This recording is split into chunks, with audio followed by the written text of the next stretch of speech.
هذا الحضن المقدس تتنبه لي، انا اخذ من حضن الام؟ ارجوك حضن الام انا اخذ منه الدفء العاطفي، حضن الام اخذ منه التربية، اخذ منه القداسة، لان الام انا انظر الها نظرة قداسة.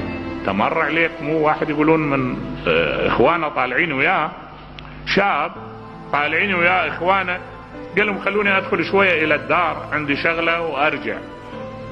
طب الى الدار وطلع. قالوا له طولت، وين كنت؟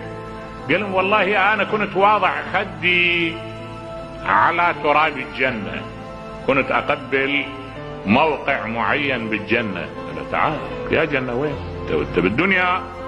قال بلى، مو رسول الله صلى الله عليه وآله يقول الجنة تحت اقدام الامهات؟